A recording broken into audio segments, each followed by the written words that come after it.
What is the best loophole that you've ever found? Little community center arcade where I used to live as a kid had an air hockey table in the back room. Somebody figured out that if you jimmy the coin slot in just the right way, you could get an extra 3-4 games out of one quarter until the thing was fully pressed in, and you'd have to put in a new one. None of us had much money, so this was a lifesaver. The employees didn't really care, because what money we did have was typically spent at the snack bar, so they made money off us anyway. I kind of miss that place. They always had fresh watermelon for free for kids who had absolutely no money, so nobody would feel left out. Local radio station had a contest where you call in when they play same artist back to back to win a prize. Turns out they had a now playing and up next feature on their website. My girlfriend at the time would start calling in before the second song even came on. Won tons of prizes ranging from concert tickets to a laptop. Plot twist. The radio station totally knew about this, and they were trying to drive more traffic to their website so they would get more ad revenue.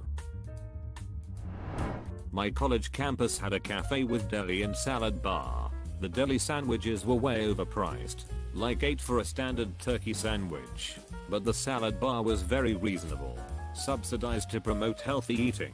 So I found that the salad bar had all the same ingredients as the sandwiches. The meat was just shredded. The deli would sell slices of bread for $0.25 each. So I would just buy the bread, load up and weigh my salad and grab some free mayo and mustard packets. Then build my own sandwiches for under $2. Use that trick for my last 2 years.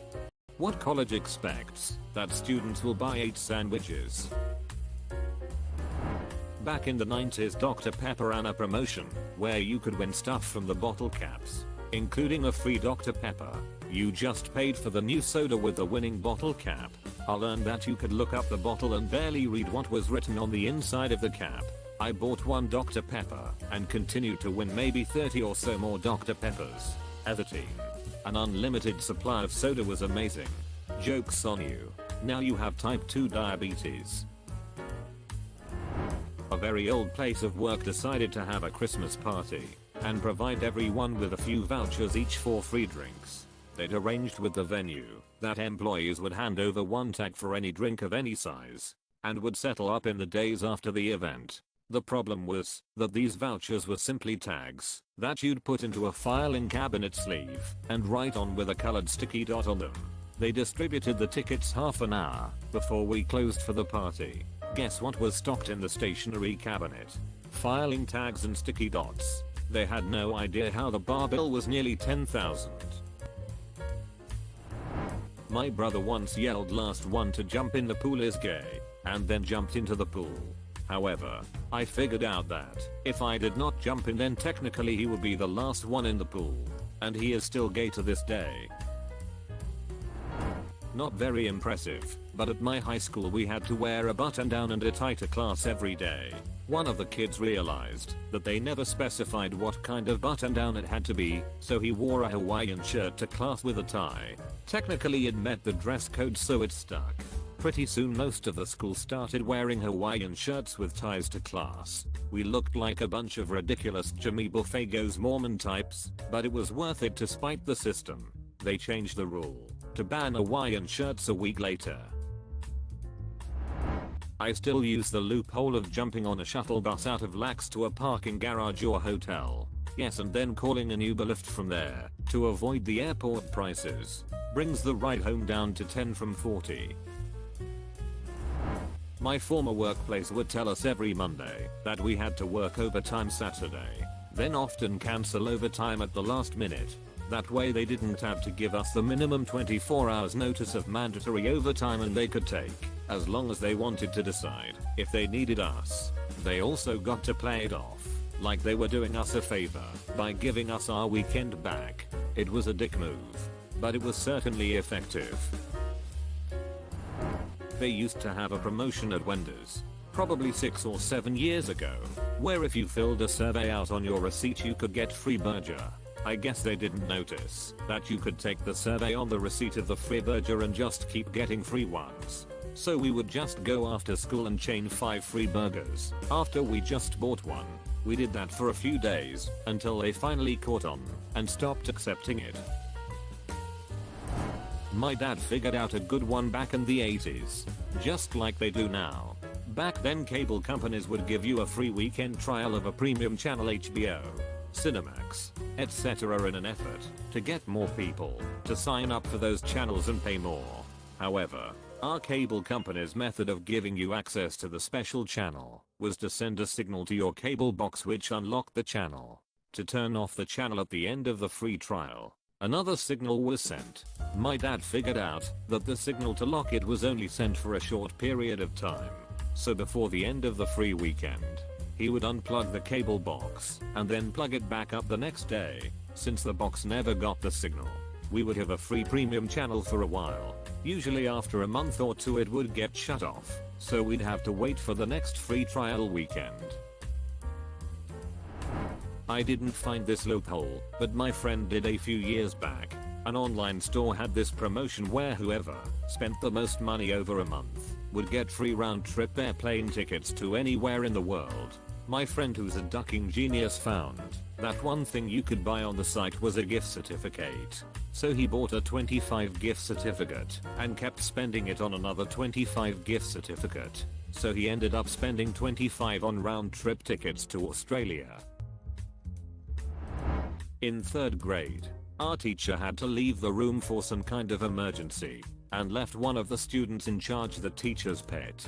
Of course, the teacher said that we were not allowed to talk, and if we did, we would have to write 100 times "I will not talk in class when instructed not to," or something like that.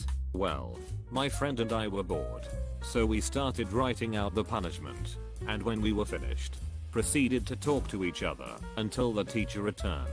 The student left in charge wasn't sure what to do. It was hilarious. During senior year at my high school, we had a baby photo contest. The contest had a bunch of rules about the photo you could submit, but none of them said that the baby had to be you. I submitted a baby picture I found on Google and won best dressed baby. Back in the day, 2 5-piece chicken nuggets at Burger King cost less than a single 8-piece chicken nuggets. Me and those 2 extra nuggets were laughing all the way to the piggy bank. Back in the 1960s, the school district in my hometown was broken up and absorbed into the surrounding districts. Fast forward to 2003, I'm applying to colleges. I discovered that there is a scholarship fund for people living in that old district's area. The district is gone, but the scholarship still exists. I applied and got the scholarship. I don't think there were any other applicants. That you can jiggle the handle of certain gumball machines to get free gumballs. This happened to me once as a kid, and this caused me to physically assault any gumball machine I ever came in contact with for next couple of years. My university was trying to encourage people to walk, so if we download a specific health tracker that's connected to our account, it would convert steps into points. The points would get you stuff like free coffee, mugs, discounts for stuff, and the most expensive prize, a university hoodie which costs about $30. Now, the health tracking app is pretty basic. It won't let you log your steps manually, however it does let you connect with other health apps. I found a health app that would let me add in the steps, and I logged in an equivalent of 50 km a day, and in a few days of logging manually, I would get myself a hoodie or 2, and I didn't get caught. However, I told my friend about it, and he really perfected the method of getting more steps a day, because apparently there was a hidden physical limit to how far a person can walk in a day. But he managed to trick it by setting his height to be 1 centimeter, and because the shorter you are, the more steps you need to take to cover the same distance. In the end, he claimed about 10 plus hoodies, and he would just get them for anyone who asks. The uni found it suspicious, so he received an email telling that the activity had to stop unless he could provide evidence that he walked that much. Another friend had a different method. You get points just by being friends with them on the university health website. He also found that he could access a list of everyone who had an account in that website. So he made a Python script that would automatically send a request to everyone earning him points. I used to get the train from Liverpool to Manchester every day. The fares were extortionate. 15 a day.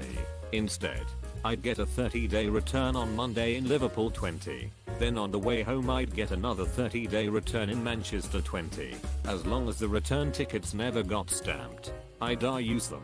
So I always had a valid ticket to travel. It helped that I was always on the first train. And the guard could not be bothered to check tickets. And on the way home I was on the rush hour train and they couldn't get up the train to check. It saved me thousands. This was before the barriers at most train stations now though. So probably a lot harder to do. Italian restaurant my family loves had a candy claw machine we played every time we went. But the trick to learn was, if the claw closed all the way it thought that meant you didn't get anything. And would let you play. Today I learned you did get something. This means we would go for individual items that would fit into the claw perfectly. One sucker, one Laffy Taffy, so it would close all the way, instead of trying to get a big lot all at once. That way it wouldn't register the candy and we could keep going and going. We actually took so long. Once our parents made us leave before our turn was up, and we still left with handfuls of candy. The best part, it only cost a quarter. They no longer have that machine. I purchased a wireless keyboard at least 8 years ago. Maybe 10. It's awesome. Except I broke one of the keys about 2 years later. So I contacted the manufacturer to see about just buying a replacement control key because it's awesome. And I thought just the key would be cheap. But they said it's still under warranty and they sent me a replacement. About 2 or 3 years later, a similar thing happens and I'm all set to throw down for a replacement. But the replacement keyboard's warranty time started when they sent me that one.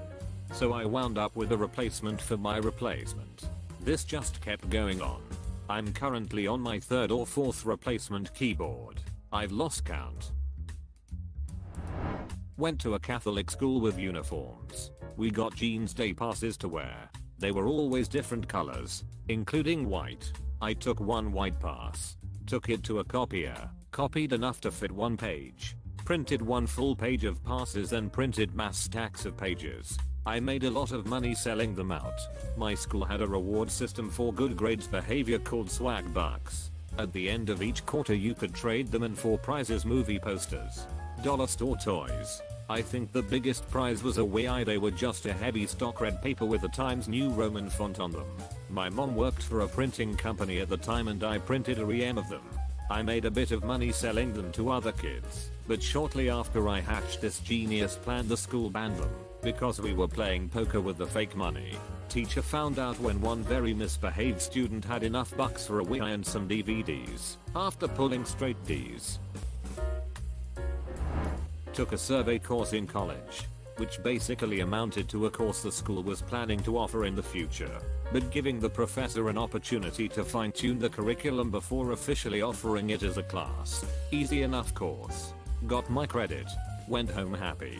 Next semester the course went live and was offered under a different course number, but the description was identical. Signed up. Never attended a class. Took the final and got my credit again.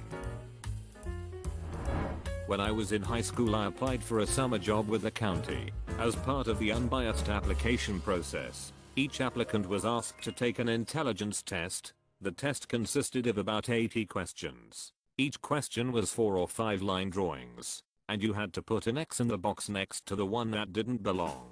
Pretty easy. I happened to notice, though, that the test paper was 2-part. Which is 2 sheets of paper that are attached together back to back with a sheet of carbon paper in between. I could peel the sheets apart and look inside. The second sheet just had a bunch of boxes printed on it, and I could see from the first few questions that I'd answered that the X's I'd marked ended up in the printed boxes on the second sheet thanks to the carbon paper. So, I did all of the questions with obvious answers, and if I was unsure, I just peeled the paper apart, noted where the box was printed on the second sheet, and made sure I got it right. Of course, I got 100%. I figure that if you can cheat on an intelligence test, you're pretty smart. My friend made a spreadsheet of all the restaurants in town that gave you free stuff for your birthday. and mapped out the shortest route to take you to all of them. I can't remember when it happened, but it was years ago. I think it was last year, or some other canned tea. But if you bought a case of tea, then there was a coupon on the box for a free case. Except it was on every case. So now you have case 2 and another free case coupon. All the tea could be had. My high school had a stupid rule that banned you from attending prom if you went to a Saturday detention that semester. I got in trouble and was assigned to Sat D Hall. But my girlfriend really wanted to go to prom. I just kept skipping it, and they kept adding more, until they rolled it into a day of actual suspension. They had no rule barring you from prom for an out of school suspension. So I got a day off, and took my girl to prom. Old job had a loophole about time. It worked as such. If you were scheduled for 8 AM shift, you had 7 minutes to arrive, and be on time. If you arrived past the 7 minutes, you were considered 15 minutes late. Loophole, it worked the same for clocking out. If you stayed and helped for an extra 7 minutes and clocked out, you got an extra 15 minutes of pay. During my tenure there, I would always ask if people needed extra help and make sure I stayed past the 7 minutes.